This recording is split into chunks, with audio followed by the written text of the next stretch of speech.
آج ہم پڑھیں گے اسم کی اقسام بناوٹ کے لحاظ سے۔ تو سب سے پہلے ہم یہ دیکھ لیتے ہیں کہ اسم کہتے کس کو ہیں۔ اسم کا مطلب ہوتا ہے نام۔ کسی بھی شخص، جگہ یا چیز کے نام کو اسم کہتے ہیں۔ مثال کے طور پر میں نے یہاں لکھا لڑکی۔ لڑکی ایک انسان کا نام ہوتا ہے۔ ہم نے انسان کی ایک شکل کو نام دیا ہے لڑکی۔ اسی طرح ایک اور نام دیکھیے طوطا۔ طوطا ایک پرندے کا نام ہے۔ اور اسی طرح بکری ایک جانور کا نام ہے۔ تو یہ تینوں جو ہم نے یہاں نام لکھے یہ شخص کی مثالیں ہیں۔ اسی طرح آپ یہ دیکھیے یہاں میں نے لکھا گھر اور اسکول۔ تو یہ دونوں جگہوں کے نام ہیں۔ ایک جگہ ہوتی ہے جس کو ہم نے نام دے دیا ہے اسکول، اور اسی طرح ایک عمارت بھی ہوتی ہے اسکول کی، اور اسی طرح گھر کی بھی ایک عمارت ہوتی ہے۔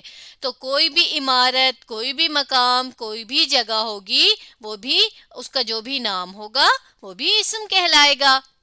پھر اسی طرح آپ چیز میں دیکھیے کہ کرسی اور بستہ۔ اب ہم نے ایک چیز کو نام دے دیا ہے، بیٹھنے کے لیے استعمال ہوتی ہے، لکڑی کی بھی ہوتی ہے، پلاسٹک کی بھی، تو اسے ہم کرسی کہتے ہیں۔ اسی طرح کتابیں رکھنے کے لیے آپ جو چیز استعمال کرتے ہیں اسے ہم بستہ کہتے ہیں۔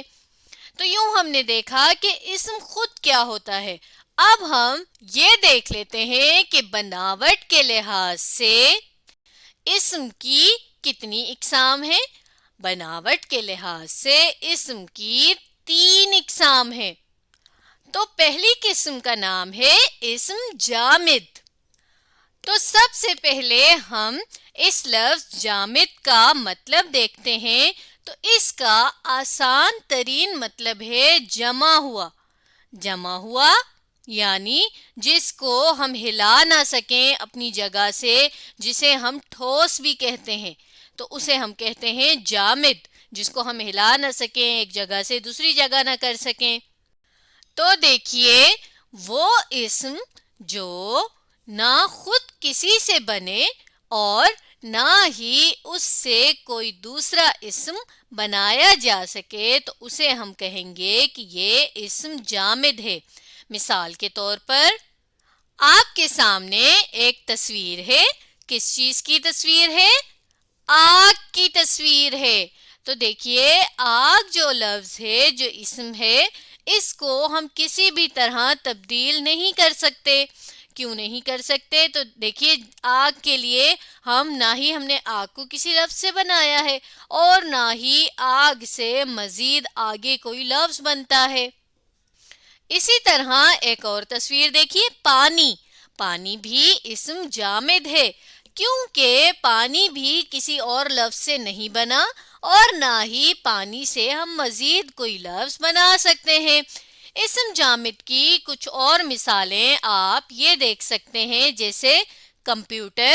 دیکھیے کمپیوٹر ایک ایسا لفظ ہے جو کسی لفظ سے نہیں بنا، اور نہ ہی اس سے ہم آگے کوئی لفظ بناتے ہیں۔ اور اسی طرح آپ یہ دیکھیے کہ کمپیوٹر لفظ کی ہم جمع تو بناتے ہیں، جیسا کہ ہم اس کے آگے واو اور نون غنہ لگاتے ہیں تو بن جاتا ہے کمپیوٹروں۔ جیسے ہم کہہ سکتے ہیں کہ ان کی کمپیوٹروں کی دکان ہے وغیرہ۔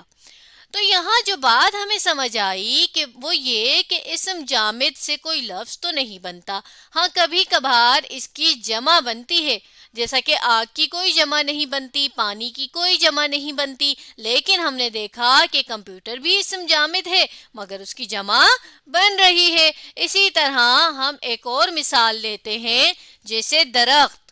درخت بھی اسم جامد ہے، تو درخت کی بھی ہم جمع بناتے ہیں، کیا لگا کے؟ واو اور نون غنہ لگا کے۔ درختوں، آم کے درختوں وغیرہ، اس طرح کر کے جب ہم لکھتے ہیں۔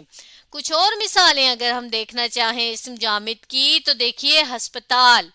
ہسپتال بھی ایک ایسا لفظ ہے کہ جس سے مزید کوئی لفظ نہیں بنتا، صرف ہم یہ دیکھتے ہیں کہ کبھی کبھی اس کی جمع بنتی ہے۔ اب اسم کی بناوٹ کے لحاظ سے یعنی جب اسم کو بناتے ہیں تو اس کی دوسری قسم ہوتی ہے اسم مصدر۔ تو دیکھیے اسم مصدر میں کسی کام کا کرنا، ہونا یا سہنا پایا جاتا ہے، اسے ہم کہتے ہیں اسم مصدر۔ یا تو کوئی کام ہو رہا ہوگا، یا تو کوئی کام کر رہا ہوگا، اور یا پھر کسی کام کو سہا جا رہا ہوگا، جیسا کہ دیکھنا۔ دیکھنا اسم مصدر ہے یعنی ایک کام ہو رہا ہے۔ کیا کام ہو رہا ہے؟ دیکھنے کا کام ہو رہا ہے۔ اسی طرح ایک اور مثال دیکھیے، چلانا یعنی کسی چیز کو چلانا، گاڑی کو یا کسی بھی چیز کو چلانا، تو یہ بھی ایک کام ہو رہا ہے، چلانے کا کام ہو رہا ہے۔ تو ہم نے تو یہ پڑھا کہ اسم مصدر میں کسی کام کا ہونا پایا جاتا ہے۔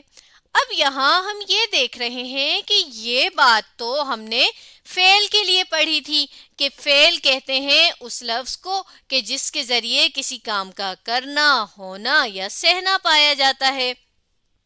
مگر آپ یہ دیکھیے کہ فعل میں ہمیں زمانے کا پتہ چل رہا ہوتا ہے کہ کب ہوا، ماضی میں ہوا، مستقبل میں ہوا یا ہوگا یا پھر حال میں ہو رہا ہے، جبکہ مصدر میں تو ہمیں یہ بات نہیں پتہ چل رہی۔